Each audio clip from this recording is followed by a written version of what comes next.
नमस्कार साथियों, स्वागत है आप सभी का स्टडी IQ PCS चैनल पर। बिहार की खबर में मैं आपका स्वागत करता हूं। आज जो टॉपिक है वो है मोंथा साइक्लोन। जी हाँ, साइक्लोन मोंथा बिहार में बेमौसम बारिश करवा रहा है। आप लोग भी बिहार में हैं अगर तो आप तो जानते ही होंगे कि पटना में भी बारिश हो रही है और बिहार के जो सदर्न डिस्ट्रिक्ट्स हैं वहां पर भी हमें बारिश देखने को मिल रही है। तो क्या क्या ऐसी कंडीशंस आने वाली हैं बिहार के लिए और कहां पर लैंडफॉल कर रहा है, आज हम इसको जानने वाले हैं। साइक्लोन मोंथा के बारे में IMD ने जारी किया है रेड अलर्ट भी हमारे बिहार के जो जिले हैं उनके लिए। आज हम इसी वीडियो में इसके बारे में जानने वाले हैं। किस देश ने मोंथा नाम दिया है ये भी जानेंगे। चलिए वीडियो को स्टार्ट करते हैं बिना देरी किए हुए। चलिए, तो न्यूज के आर्टिकल्स यहां पर कह रहे हैं like cyclone Montha to bring heavy rain and strong winds to Bihar till 31 October. यानी पूरे इस महीने बारिश होने वाली है और हवाएं बहुत तेज चलने वाली हैं। आप लोग भी एक्सपीरियंस कर रहे होंगे। IMD ने इशू किया है रेड अलर्ट और साथ साथ 7 जिले जो बिहार के हैं, सदर्न बिहार के जिले जो आते हैं वो इस टाइम पर रेड अलर्ट की श्रेणी में आ रहे हैं। इसके अलावा उड़ीसा में मोंथा पहुंचने वाला है। आंध्र प्रदेश में अगर आपने आज की न्यूज देखी है तो आंध्र प्रदेश में उसका लैंडफॉल हो चुका है और उड़ीसा की तरफ वो आगे बढ़ भी रहा है। तमिलनाडु में बंगाल की खाड़ी का जो एरिया है वहां पर भी बारिश का कहर देखने को मिल रहा है। न्यूज चैनल्स पे भी आपने देखा होगा। तो आज हम इसी के बारे में बात करने वाले हैं। न्यूज के आर्टिकल्स भी यही बता रहे हैं और कौन कौन सी मंत्रालय काफी रेडी हैं, जैसे कि स्वास्थ्य मंत्रालय, हेल्थ डिपार्टमेंट और साथ साथ रेलवे मिनिस्ट्री जो है बहुत ही अच्छे तरीके से रेडी है वो। क्योंकि ऐसा होता है कि जब भी साइक्लोन्स आने वाले होते हैं, कोई डिजास्टर्स आने वाली होती है, तो यहाँ पर इनके जो ऑपरेशंस होते हैं थोड़ा सा हो जाता है, गड़बड़ी हो जाती है। गड़बड़ी का मतलब ये है कि वो जो ट्रेन्स होती हैं उन्हें रोकना पड़ता है या फिर किसी और रूट से ले जाना पड़ता है। तो ये सब चीजें होती हैं, इसके लिए हमारे जो मंत्रालय है वो भी रेडी हैं। चलिए जानते हैं इसके बारे में कि क्या इसका साइक्लोन का पाथ रहने वाला है बंगाल की खाड़ी में। आपके सामने एक मैप है। इस मैप में आप बंगाल की खाड़ी, बे ऑफ बंगाल यहां पर देख पा रहे हैं। इसमें साइक्लोन मोंथा का एक रास्ता दिखाया हुआ है। और किसने दिखाया है ये हमारे इनसैट सीरीज का जो सैटेलाइट है इसरो का, और इसरो की तरफ से जो गया है और साथ साथ IMD की तरफ से जो सैटेलाइट्स इंफॉर्मेशन दे रहे हैं वो ये दे रहे हैं कि मोंथा का और आज का यानी 29 अक्टूबर 2025 का ही ये वाला मैप है। इसका रास्ता आप देख पा रहे हैं कि किस तरीके से इसकी जो रास्ता है वो इंडिया की तरफ आगे बढ़ रहा है। और ये जो स्टेट है इसका नाम है आंध्र प्रदेश और आंध्र प्रदेश में इसका लैंडफॉल होने का रास्ता दिखाया गया है आज के लिए भी। चलिए आगे बढ़ते हैं और साथ साथ देख लेते हैं कि कुछ डिस्टर्बेंसेस जो कि IMD की वेबसाइट पे आप देख पाएंगे। हमेशा हम लोग देखते हैं न्यूज के आर्टिकल्स में भी, जैसे यहां पर आपने देखा होगा न्यूज के आर्टिकल्स में लिखा रहता है इजी, यहां पे लिखा हुआ है साइक्लोनिक स्टॉर्म। IMD ने अगर ये वर्ड यूज किया है साइक्लोनिक स्टॉर्म तो इसका एक स्पेसिफिक मतलब है, ठीक है। तो यहां पर साइक्लोनिक स्टॉर्म का मतलब होता है यहां पर जिस भी स्पीड से विंड्स चल रही होती हैं उस विंड के हिसाब से बहुत सारे ऐसे जो लो प्रेशर के एरियाज बन रहे होते हैं उनको डिवाइड किया जाता है, डिफाइन किया जाता है बेसिकली। तो यहां पर देखिए क्या लिखा हुआ है, साइक्लोनिक स्टॉर्म मोंथा। इसका क्या मतलब है? साइक्लोनिक स्टॉर्म मोंथा का मतलब है कि ये इस कैटेगरी में आ रहा है।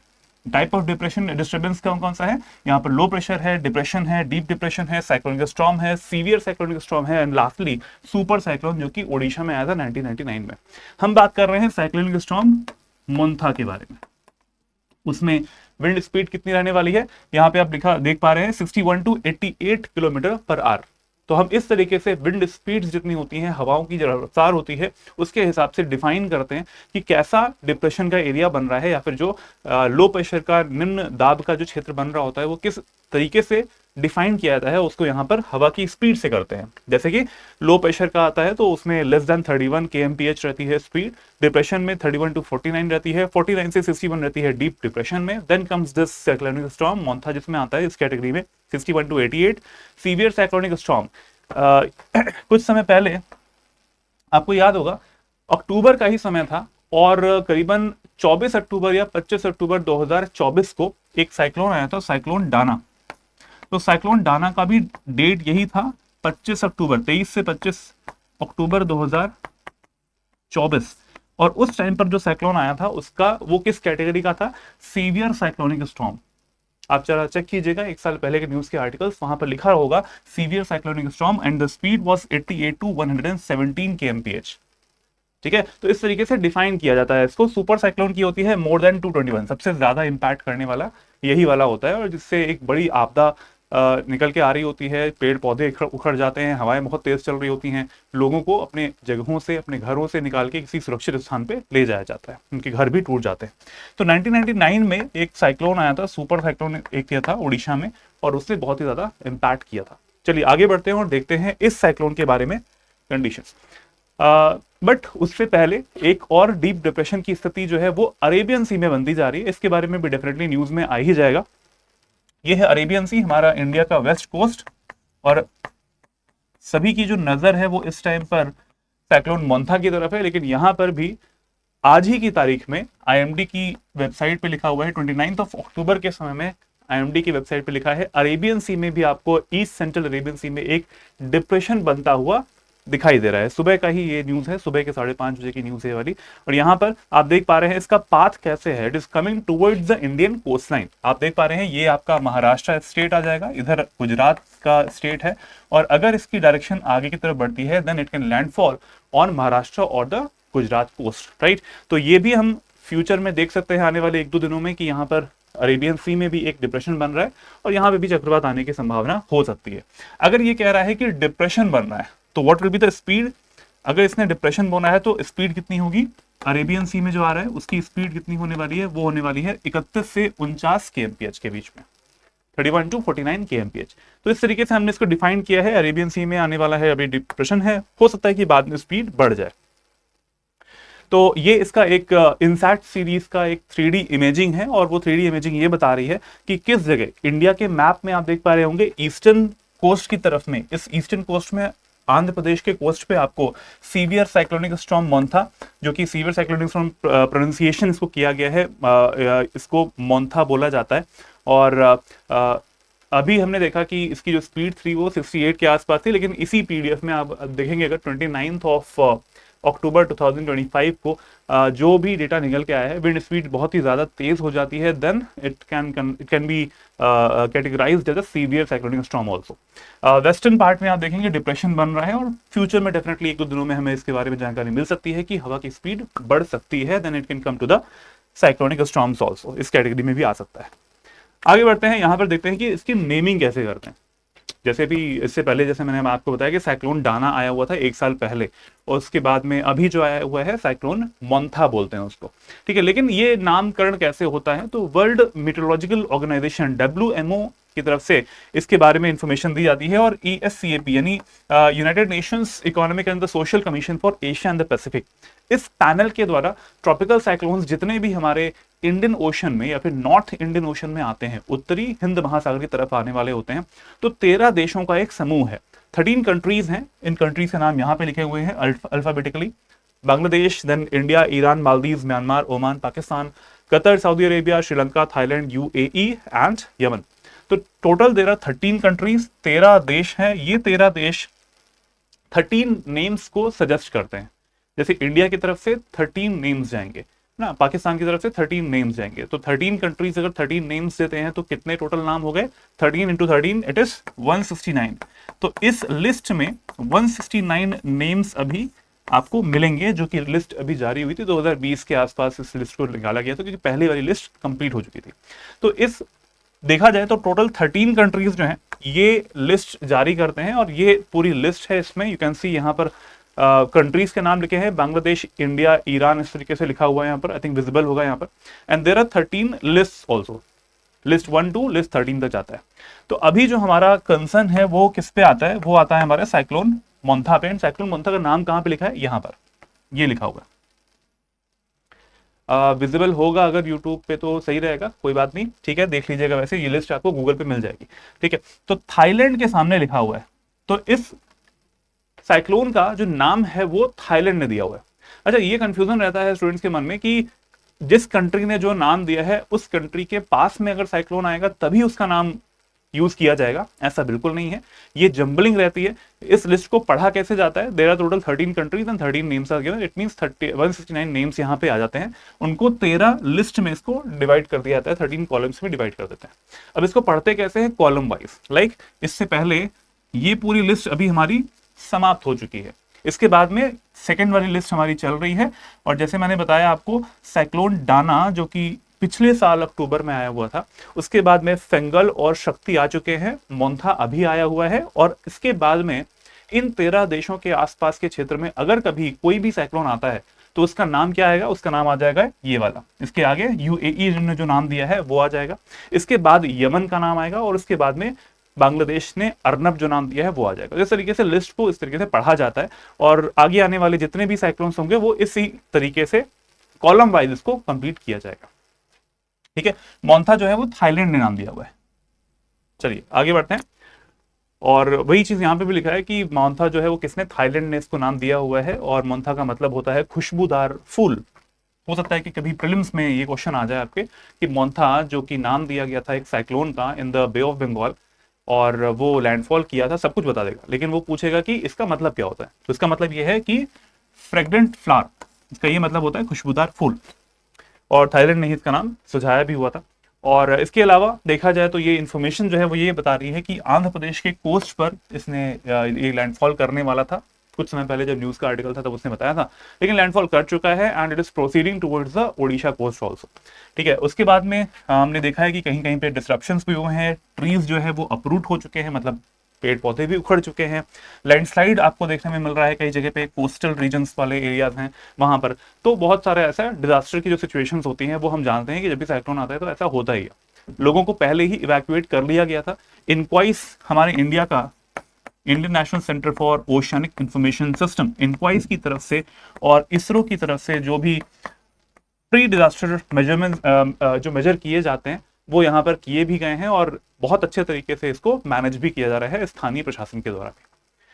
चलिए आगे बढ़ते हैं और देखते हैं कि मिनिस्ट्री वाइज क्या इंफॉर्मेशन आ रही है। अश्विनी वैष्णव जी जो कि रेलवे मिनिस्टर हैं, केंद्रीय जो मंत्री हैं, मोंथा की दस्तक के बीच में रेलवे मंत्री जो है उन्होंने बोला है कि पूर्वी तट और पश्चिमी तट साथ साथ दक्षिणी मध्य रेलवे क्षेत्रों में भी सुरक्षा, ट्रेन नियमन, बहाली योजना और साथ साथ स्थानीय प्रशासन एवं आपदा प्रबंधन एजेंसियों के साथ में कोऑर्डिनेशन किया गया है। हमेशा ये चीज होती है, like ministries are always ready, शुरुआत से रेडी रहती हैं कि क्योंकि इन जगहों पर डेफिनेटली हर साल ऐसा होता है कि बारिश के बाद का जो समय होता है, जब भी ये अक्टूबर का सितंबर का महीना होता है, तो इस टाइम पे साइक्लोन्स आते ही आते हैं, चाहे वो अरेबियन सी हो चाहे वो बे ऑफ बंगाल हो, but the frequency of cyclones in Bay of Bengal is more, ज्यादा आपको मिल रही होती है। तो इसके लिए ज्यादा से अच्छे से वो मिनिस्ट्रीज रेडी भी रहती हैं, और यहाँ पर उन्होंने बताया भी है कि ये सब इन सब वर्टिकल्स में चीजें चल भी रही है, काम तेजी से हो रहा है। चक्रवात मोंथा पर स्वास्थ्य मंत्रालय भी सतर्क है, ऐसा भी बताया जा रहा है, जिसमें कि स्वास्थ्य मंत्रालय की तरफ से आंध्र प्रदेश, ओडिशा और तमिलनाडु के वरिष्ठ अधिकारियों के साथ साथ मीटिंग भी और आपातकालीन चिकित्सा सहायता के लिए भी मेजरमेंट्स यहाँ पे मेजर जो है वो किए जाने वाले हैं। साथ साथ राज्यों को सभी आवश्यक सहायता भी दी जाएगी ताकि किसी भी आपात स्थिति में त्वरित चिकित्सा प्रोवाइड की जा सके। बेसिकली देखा जाए तो जो फर्स्ट एड रहता है उसकी व्यवस्था बहुत अच्छी होनी चाहिए, क्योंकि अगर कहीं पर कोई भी व्यक्ति चोटिल हो जाते हैं, पेड़ गिर गया है, घर टूट गया है, तो इसमें अगर दब गए हैं तो उन्हें निकालने के लिए जो एनडीआरएफ की टीम्स हैं, एसडीआरएफ की टीम्स हैं, डीडीआरएफ की टीम्स होती हैं वो अवेलेबल रहनी चाहिए हमेशा से। नेक्स्ट आते हैं बिहार के लिए जो हमारा बिहार का आईएमडी की वेबसाइट है, और वी कैन से हम इसको एक ट्विटर हैंडल भी है, इसका एक्स हैंडल बोल सकते हैं इसको। तो उसकी तरफ से क्या बताया गया है कि आने वाला 30 तारीख यानी कल की जो तारीख है 30 अक्टूबर 2025 और 31 अक्टूबर परसों की जो तारीख है, उसमें किस किस जिले में बारिश या फिर हवा की जो स्पीड है वो 30 से 40 किलोमीटर प्रति घंटा रह सकती है। आपके सामने लिस्ट है। राज्य के बांका, जमुई, सुपौल, अररिया, किशनगंज और शेखपुरा जिलों के कुछ स्थानों पर अति भारी वर्षा होने की संभावना है। कब? कल। तो अगर आप इन जिलों में रहते हैं तो बी प्रिपेयर। राज्य के गया, औरंगाबाद, रोहतास, कैमूर, मुंगेर, भागलपुर, बक्सर, अरवल, जहानाबाद, नालंदा एवं पटना जिलों में 1 या 2 स्थानों पर भारी वर्षा होने की संभावना आपको मिल सकती है। ये कल की बात, कल आने वाले कल की बात है। और परसों के लिए राज्य के पूर्वी चंपारण, पश्चिमी चंपारण, सीतामढ़ी, शिवहर, मधुबनी, अररिया, दरभंगा, सुपौल जिलों में वर्षा हो सकती है। यानी धीरे धीरे इसका जो प्रभाव है वो इंडिया और नेपाल की जो बॉर्डर वाले डिस्ट्रिक्ट्स आपको मिल रहे हैं वहां पर आपको ये जाता हुआ दिखाई देगा। इसके अलावा गोपालगंज, मुजफ्फरपुर, सहरसा, मधेपुरा, पूर्णिया जिलों में भी आपको भारी वर्षा देखने में मिलेगी। डेट्स कौन कौन सी है? 30th यानी कल और 31st यानी परसों की तारीख है। विंड स्पीड कितनी रह सकती है? 30 से 40 किलोमीटर प्रति घंटे की रफ्तार हो सकती है। ये एक्स हैंडल पर ऑफिशियल आया हुआ है आईएमडी की तरफ से। इसके साथ साथ आप देखेंगे किसान भाइयों के लिए भी, जन सामान्य के लिए एहतियाती जो सलाह है वो भी बताया गया है एमडी की तरफ से कि क्या कर सकते हैं। जैसे कि आपको पता है कि फसल की जो कटाई का टाइम है इस टाइम पे चल रहा है, खरीफ की फसल कट रही है और बुआई का टाइम जो है वो होने वाला है जो रबी की फसल होती है इसके लिए। तो चूंकि वर्तमान में खरीफ फसलों की कटाई का समय है, अतः किसान भाई अपनी पकी हुई फसलों को शीघ्र काटकर सुरक्षित स्थान पर रख लें, ऐसा इन्फॉर्मेशन दिया जा रहा है, वरना फसल खराब भी हो सकती है, गीली फसल हो जाती है तो टाइम लगता है सूखने में, उसके बाद में फसल सड़ने की संभावना भी रहती है उसमें। खेतों तथा खुले में सूखने के लिए रखे फसलों का उचित भंडारण कर लें। इट मीन्स अगर आपने काट के खेत में ही रखा हुआ है तो उसको हटा लें वहां से, वरना वो भीग जाएगी और पूरी की पूरी फसल जो है वो खराब होने की संभावना रहेगी। सब्जी वाली फसलों की सिंचाई फिलहाल टाल दें, क्योंकि अगर सिंचाई करोगे उसके बाद फिर से पानी बरस जाएगा तो पानी ज्यादा भर जाएगा, तो इससे इफेक्ट पड़ेगा आपकी फसल पे भी। वज्रपात से सुरक्षा के लिए क्या बोला गया है कि आकाशीय बिजली के समय खुले मैदान, ऊंचे पेड़ों, जलाशयों या बिजली के खंभों के पास में ना खड़े हों, क्योंकि बिहार में हम जानते हैं कि कई बार ऐसी घटनाएं आती हैं, वज्रपात की घटनाएं आती हैं, लाइटनिंग स्ट्राइक्स जो हैं वो पड़ रही होती हैं और इससे लोगों की के ऊपर भी कभी कभी ऐसा होता है कि वो इंपैक्ट होते हैं। घर के अंदर रहें, मोबाइल फोन या अन्य विद्युत उपकरणों का प्रयोग सावधानी पूर्वक करें, बाहर निकल के खुले में या फिर छत पे खड़े होकर यूज ना करें। स्थानीय प्रशासन एवं आपदा प्रबंधन विभाग द्वारा जारी निर्देशों का पालन करें। किसी भी आपात स्थिति में संबंधित हेल्पलाइन नंबरों से संपर्क भी करें। और न्यूज चैनल्स पर भी आप देखते होंगे कि ये जो नंबर्स होते हैं, हेल्पलाइन नंबर्स, वो आते रहते हैं, टोल फ्री नंबर्स होते हैं, उन पर आप कॉल कर सकते हैं। अति भारी बारिश के दौरान शहरों के निचले स्थानों में जल जमाव एवं नदियों के जल स्तर में वृद्धि एवं तटबंधों को नुकसान हो सकता है, क्योंकि बारिश होती है तो डेफिनेटली ऐसा होता है कि जो हमारे लेवीज होते हैं या फिर जो हमारे ऐसे एरियाज, तटबंध वाले एरियाज होते हैं, वहां पर भी उनके टूटने की संभावना भी रहती है। तो उस जगह पे जाने के लिए अवॉइड करें। और जैसे हम देखते हैं कि लोग तैरने चले जाते हैं, अवॉइड करना चाहिए ऐसे टाइम पर जब ज़्यादा बारिश हो और प्रवाह तेज हो सकता है। अतः अचानक से आने वाली बाढ़ की संभावना से भी बचना चाहिए। तो ये कुछ एहतियाती कदम हैं जो कि उठाने चाहिए हमारे किसान भाइयों को और नॉर्मल जो पीपल हैं उनको भी, अगर वो किसी जल निकाय के पास में रहते हैं। ये बताया गया है आईएमडी की तरफ से। तो आज के लिए जो खबर है वो यही है। आज के लिए जो क्वेश्चन है आपका, उसका आंसर देना है आपको कमेंट बॉक्स में। देखते हैं कि क्या आंसर आप लोग देते हैं। ऑप्शंस आपके सामने है, क्वेश्चन भी आपके सामने है। Question says the cyclonic storm of China Sea is popularly known as, यानी चीन का जो सागर है, अगर वहां पर कोई भी चक्रवात की स्थिति आती है तो उसको क्या बोला जाता है। ऑप्शंस आपके सामने है, साइक्लोन, टॉर्नेडो, टाइफून या फिर हरिकेन। ऑप्शंस में से एक ऑप्शन सही है, ए बी सी डी, जो भी आपको लगता है उसका आंसर कमेंट बॉक्स में जरूर लिखें। चलिए, अब एक क्वेश्चन पिछले वाले जो बिहार की खबर में पूछा गया था वो ये था कि छठ पूजा के समय पे जो जिस भी, जैसे किस हिंदू देवता को समर्पित है, ये पूछा गया था। आप लोग डेफिनेटली, क्योंकि बिहार से है तो आपको पता ही होगा कि आंसर होगा। ऑप्शंस आपके सामने हैं, लॉर्ड शिवा, भगवान विष्णु, सूर्य देव, भगवान कृष्ण। तो हमें पता है कि भगवान सूर्य की ही उपासना की जाती है इसमें। सी ऑप्शन यहाँ पे हो गया था। तो आज के क्वेश्चन का आंसर जरूर देना है कमेंट बॉक्स में। और अगर आप लोग बिहार पीसीएस की तैयारी कर रहे हैं तो सबसे अच्छा मौका अभी भी है आपके पास में, क्योंकि 3 दिन बचे हुए हैं हमारी सेल को एंड होने के लिए। 31 अक्टूबर को सेल हमारी एंड हो रही है, जो कि एक्सटेंड हो गई थी। दिवाली सेल एक्सटेंडेड थी और इस टाइम पर आपको आरंभ 12.0 जो कि फाउंडेशन का बैच है, प्री, मेंस और इंटरव्यू तीनों की तैयारी इसमें करवाई जाती है। 72nd बीपीएससी के लिए सबसे बढ़िया सा बैच है ये वाला। इसमें आपको 2 कैटेगरीज में 2 तरीके का बैच है।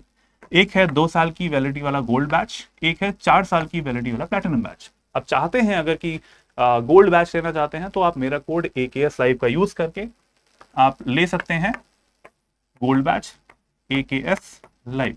और इसी कोड का यूज करके अगर आप चाहते हैं कि 4 साल के लिए कोर्स आपको मिल जाए तो प्लैटिनम बैच भी ले सकते हैं। यहाँ पर प्लैटिनम बैच में कुछ फीचर्स आपको ज्यादा मिलेंगे, इसलिए इसका प्राइस थोड़ा सा ज्यादा मिलेगा आपको। EMI का ऑप्शन इसमें आपको मिलता है। इसमें आपको क्रैश कोर्सेज जितने भी आ रहे होते हैं उसमें ऑलरेडी इनरोलमेंट आपको मिल जाएगा। NCERT का रिकॉर्डेड बैच भी इसमें मिलने वाला है। इसके अलावा इसमें आपको बुक्स भी आपके घरों पर डिलीवर हो जाएगी। सारी बुक्स जो होती हैं आपकी भाषा के अनुसार, हिंदी, इंग्लिश। बाकी सारी जो फीचर्स है वो तो कॉमन ही है, यानी क्लासेस जो होती हैं वो 1100 से ज्यादा घंटों की चलती हैं। लाइव क्लासेस इसमें हो रही होती हैं, रिकॉर्डिंग भी आपको मिल जाती है, कंटेंट भी आपको हिंदी इंग्लिश में मिल जाएगा, टेस्ट सीरीज भी मिल जाएगी। सब कुछ जो आपको बीपीएससी का एग्जाम निकालने के लिए जरूरी होता है।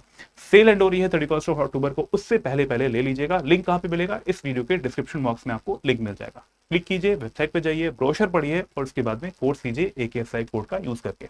इसके अलावा अगर आपको मुझसे जुड़ना है तो आप मुझसे जुड़ सकते हैं इस टेलीग्राम चैनल पर, और साथ साथ ईमेल आईडी यहाँ पर लिखी हुई है, यहाँ पर भी आप मुझे मेल कर सकते हैं। रिगार्डिंग एनी इश्यूज, समस्या होती है तो जरूर मेल कीजिए, रिप्लाई जरूर आएगा। तो आज के लिए इस वीडियो में हमने जाना साइक्लोन मोंथा के बारे में, और अगर आप चाहते हैं कोर्स लेना तो आप ले सकते हैं। आज के लिए बिहार की खबर में इतना ही। अपने साथियों के साथ में इस लिंक को जरूर शेयर करें, लाइक करें और चैनल को सब्सक्राइब करें। जय हिंद, जय भारत।